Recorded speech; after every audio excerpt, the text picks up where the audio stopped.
Hey, what's up guys, and welcome back to another video on the channel. Today I'm going to be reviewing the second episode in the Disney Plus series called The Santa Clauses. And if you haven't done so already, go check out my very first review of the first episode here on the channel. I even made a little playlist section, so if you guys want to, you can check out all the reviews I've done in this series in chronological order. And if you haven't been able to tell already, I'm really channeling my inner Christmas spirit. I got the Kevin McAllister hat on that kind of resembles what he wears in the first two Home Alone movies. Obviously, I've done some videos here on the channel about that. And I found this dabbing Santa shirt with like Hawaiian swim trunks and a shirt. So I figured it was very Christmas spirited. So why don't you go leave me a big thumbs up, trying to get you guys in the holiday spirit. But without further ado, let's get into today's video reviewing the second episode of The Santa Clauses. The second episode picks right back up where the first one leaves off.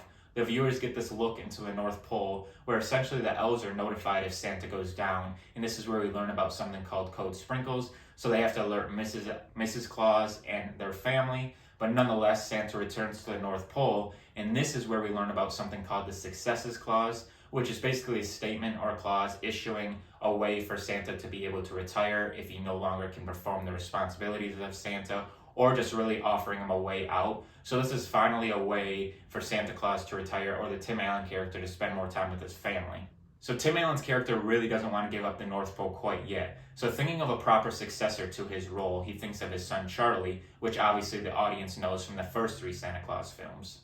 We get to see him go visit Charlie, who now has his own family and is residing in Florida, which, by the way, his own wife doesn't know that her father-in-law is the Santa Claus figure. We then see Tim Allen talk to Charlie about being the successor to his throne, and essentially Charlie just wants nothing to do with that. Although he says he really appreciates it and he'll never forget the memories that they made up in the sleigh, flying around in the sky, he cites the reasons for not wanting to be the new Santa because it's just the North Pole is not a proper place to be raising his children, far away from the realities of the world. A side note I do want to throw into this review is that the writers did consider Charlie to be the next new Santa, but the actor who portrays him is actually pursuing a different profession, so I don't think it would have been likely for him to be seen throughout the entirety of this show and whatever is going forward.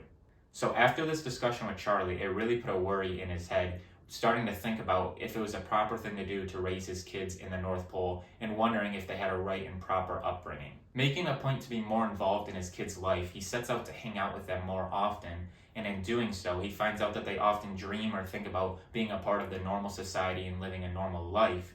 And this definitely plays into the fact of whether or not the Tim Allen character wants to retire or not. His family really wants to leave the North Pole and see what the normal society life would be like. With all of these factors coming together and having Charlie not want to be his successor, Scott Calvin decides to retire from the Santa Claus role. He goes to break the news to the elves, who are just downright hysterical, but Scott kind of likes this because he was secretly worried that he wouldn't be leaving a lasting impact or it didn't really make a difference in their lives. So it seems to be that the only thing left to do before Scott and his family can leave the North Pole and try to live a normal life is finding a successor to his role. So this is where we near the end of the episode and the audience gets this hint that Simon could be the successor of Scott. And we see Simon and his daughter throughout little snippets of the first and second episode. And essentially Simon seems to be like the real life version or the CEO of this e-commerce website, kind of like a Jeff Bezos of Amazon.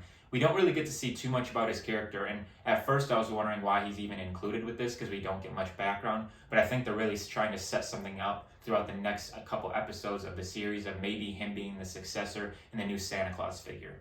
Overall, I really enjoyed the second episode, but one of the downfalls being I feel like it was just a little bit too of a slow burn, in my opinion, of having him leading up to deciding to retire or not, but now him finally retiring, I'm excited to see where they take this series going forward. So that is going to wrap up my review of the second episode of The Santa Clauses, the series on Disney+. If you liked my review and you like my spirited Christmas gear, make sure to give this a big thumbs up down below. Hit that subscribe button so you can see all of my reviews of this series as well as other content on the channel. And you guys know the drill. Until I see you guys in the next video, peace out.